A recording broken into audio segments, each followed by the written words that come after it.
asked Bob Miller to be on our show, kind of do a lifestyle piece. Bob's a friend of mine. He's been in Prescott for a long time. He's a retired educator. He's a travel guide, a guide person that guides people. But he's also a writer. And so, welcome to the show. Thank you, Steve. Yeah. Well, I know you wanted to ask me why I came to Prescott. But before I ever came to Prescott, in 1949, I went to Cuba when I was only 3 months old. My family has a long history in Cuba. My grandfather actually was a refugee from the Mexican Revolution and went to Cuba in 1914. For those of you not familiar with the Mexican Revolution, it was in 1910. He had gone there to do some construction. He was a contractor. He couldn't put up with the revolution. He saw more opportunities in Cuba, so he went there. Well, his first commission was the National Theater, which had been built in the 1880s. And his commission was to build a shell around the theater to keep the acoustics that were originally there and really improve it. Then he really got some commissions. He built the National Capitol in Havana, which was next door to the National Theater, and it's modeled on the Capitol in DC. Then he built the Trans-Island Highway. He built the Federal Penitentiary in the Isle of Pines on the, it's that little island that looks like a comma on the southwest corner of Cuba. And he married my grandmother, who was an emigre from the Canary Islands. Wow. So anyway, my mom had me when she was 27. She married an American by the name of Howard Miller. Howard was the founding CFO of AIG. He had also been in charge of Standard Oil's productions in Bolivia, Argentina, Paraguay, and Uruguay. He went there, learned Spanish, and he happened to hook up with Aristotle Onassis, and they became good friends. They were roommates. And later on, they both applied for jobs at Standard Oil. Well, my dad got it because his Spanish was better than Onassis's. And later on, Onassis would not rent any of his tankers to Standard Oil. So they sent my dad to negotiate with him, and my dad calmed the waters, and Onassis was able to rent the Because tankers. that's how the pipelines got started. Yeah. Oh, okay, now that all makes sense. 2 years ago, I decided to take a group as an educator under the education category to Cuba to ride the highway that my grandfather built from one end of the island to the other. And we did that. We had a Taiwanese who happened to be my college roommate. We had an Englishman who was the guy who actually got me into outdoor sports, mountaineering, kayaking, rock climbing. My wife and the Englishman's wife. The Englishman, Roy Smith, is a local resident. Tina was instrumental in buying his first house, actually. The motivation for writing the book, which is Closing the Circle, a memoir of Cuba, exile, the Bay of Pigs, and a trans-island bike journey, was that I'm 68 now, and I'm at the same age when my father died. And I figured, while I'm still hale and hearty, I would write the memoirs. They've gotten good reviews, and I'm really enjoying doing presentations on the book. It's a great book. I can see it here. And you also wrote The Inside Passage, Kayaking, The Inside Passage. Tell me a little bit about that.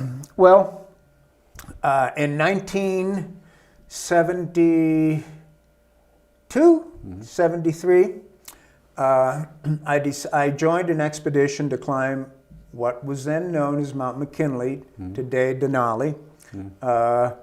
And I volunteered to take all the equipment for the expedition in my pickup up the Inside Passage on the Alaska Ferry System. So I did. My ulterior motive was to plant the Cuban flag on top of North America's highest peak. Right. I was successful on that, but while I was on the ferry, I was looking out at the 1,500 miles of ocean water, and I had done a lot of river kayaking, and I said, it's unimaginable that anyone would kayak this expanse of water. Because, of course, in a river, you've got a nice current. Right. That was in 72. So in the 80s, I decided, why not kayak it? Wow. So I did a lot of research. Kayaking the Inside Passage is the sea kayaking equivalent of perhaps climbing Mount Everest. Right. After all of the research I'd done, my wife Tina said, you should write a guidebook. My first reaction was no. Yeah. But then, as we went on, I realized there is no guidebook for kayaking the Inside Passage. Right. And so anyway, I wrote this, and it's the first guidebook to the Inside Passage. It's still the only one. A second edition is going to come out next year, which has additional routes. The Inside Passage is very complicated.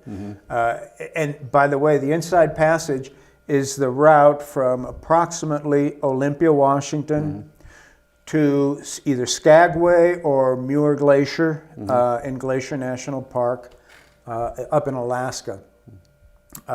It took many years to complete everything, gather all the information, and write it up. So back to why I'm in Prescott. That's right. That's where we started. Well, of course, having gone to college here, I fell in love with the place. But the thing that's special about Prescott is it has 4 seasons, none of which are extreme. So you have a mild summer, a winter with snow, fall with turning leaves, and spring with beautiful flowers and greenery coming out. So I really enjoy that. But one of the main things about Prescott is it's not a highway town. And it's an old town. It has history, which is very nice. It has physical relief. One of my first climbs was up on Thumb Butte during the big snow of 67, 68. New Year's, I had come up from high school. Someone had invited me. I was underage and I had drunk a little bit too much. And I figured... It's like a whole nother book. I figured, I don't want to get sick. Yeah. I better do something. So I got in my car, went to Thumb Butte in the middle of the snowstorm, climbed it at midnight, Oh my completely goodness. drunk, not Yeah. knowing what I was doing, Yeah. and somehow survived. Yeah. But you had traveled the world. You've done a lot of things. You're obviously an outdoors person, and I think the town probably plays to that a lot. It does, and in the many things that I've done in my short life, I started out working in the outdoor business as an instructor for Outward Bound up in Colorado. Oh, okay. And a few other organizations. So here in Prescott, you have the biking, the trailing. Yes, I've done one of a couple of what in rock climbing are called first ascents. I participated in one of the first ascents on Granite Mountain, Okay. one of the main routes that goes up the center of the face, in a supporting role.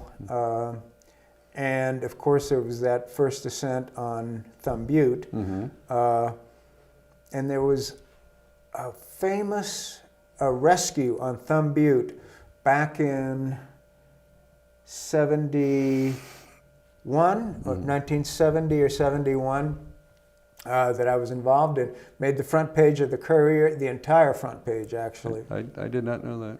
So, kind of to wrap up our time with you today, if someone's interested in either of these two publications, how would they find it, or what do they do? Well, actually, both are at Peregrine, one of our local bookstores. Closing the Circle is also at the Book Nook, which is at the basement of the St. Michael's. They're both available on Amazon. They're both also available through Barnes & Noble, or directly through the publisher. This one is W.W. Norton, one of the largest publishers in the U.S., and this one is Cognitio Press, which is a specialty press. Well, thank you for coming in today. Well, you're welcome. I hope I did all right. I thought you did too. Okay.